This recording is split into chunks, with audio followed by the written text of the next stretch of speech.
US President Donald Trump has held a meeting at the White House on what a post-war Gaza could look like. Former British Prime Minister Tony Blair and the former US Middle East envoy Jared Kushner were at these talks. They discussed the remaining captives, food aid and post-war planning. Alan Fisher has more from the White House. Steve Witkoff, who is Donald Trump's negotiator in the Middle East, has said that they're going to put together a very comprehensive plan for what happens in Gaza the day after the war. And we're led to understand that Tony Blair, former Middle East mediator, is involved in those discussions, as is Jared Kushner, who of course is Donald Trump's son-in-law and was his Middle East advisor during his first term. What exactly will happen? Well, we don't know what plans they have in place to end the war. Donald Trump said on Monday in the White House that he expected a conclusive end to the war in Gaza within 3 weeks. Now, one expert I spoke to said he was perhaps working on Benjamin Netanyahu's timescale, which was over-optimistic. The Israeli military, who have been told that they should go in and take over Gaza City, say that they need 4 to 5 months to carry out that operation. Then that then fits in to Steve Witkoff's timescale when he said there could be an end to the war by the end of the year. Donald Trump has talked many times about seeing an end to the war in Gaza. They obviously have to put plans together to what happens the day after the war ends. But at the moment, there's no sign of the conflict ending or any sign of this White House putting pressure on the Israelis to do just that. Alan Fisher, Al Jazeera, at the White House. Let's get more on this with Lorenzo Kamel. He's a professor of international history at the University of Turin. He specialises in the Middle East and North African history, joining me now from Rome. Thank you for your time. Your thoughts, firstly, on this meeting that was held in Washington last night. In your opinion, was it a serious attempt to bring the conflict in Gaza to an end, or was it more political theatre to appease the growing condemnation against the US backing of Israel? Europe, there is a growing awareness that there is no military solution for a political problem.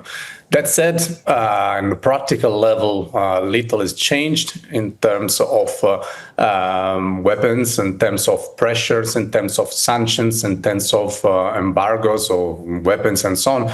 So once again, while there is a growing awareness, and certainly this awareness is very visible on the public opinion, but also at the political level now is quite visible. In practical terms, we see that not much has changed.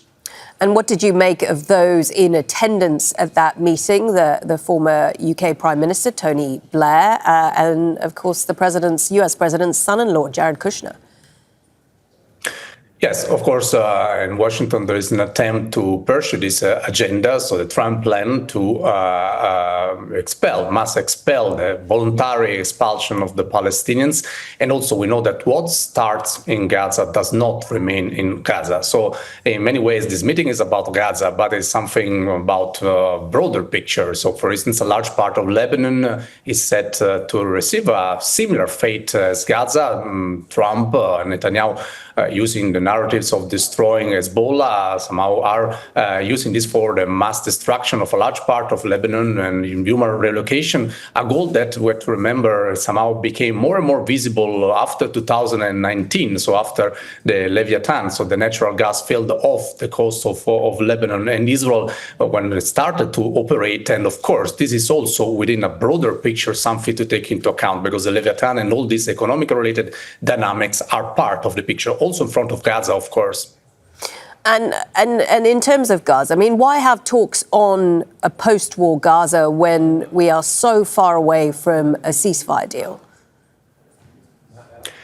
Yes, first of all, of course, when there is a political actor that creates a definition of combatant that is so inclusive that somehow everyone is considered a combatant, so in that sense, you can expect the outcome that we are seeing there.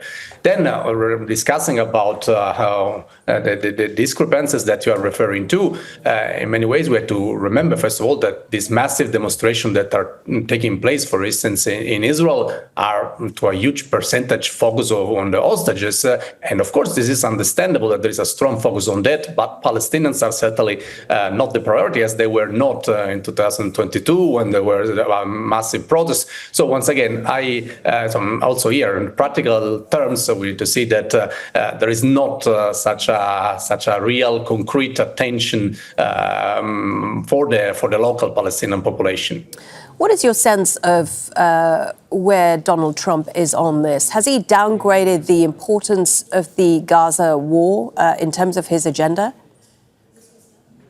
His agenda is broader, and the Trump administration is trying to strengthen and co-opt a number of regimes, so Arab regimes in the region. For instance, so you often speak about Sudan. Sudan is part of this picture. They are not somehow detached one from the other one. We see the United Arab Emirates and the regime that is there, that is, of course, directly dependent on Washington. So once again, the agenda is to control this region, often through autocratic regime that can be moved, can be controlled, blackmailed, and so on. And of course, we see the same in the sense also in Egypt. So once again, the agenda, the Trump agenda, in that sense, is about controlling the area, politically controlling the natural resources. This is around the real goal. And then, of course, behind that, there are a lot of rhetorics about helping these people and so on. So facilitating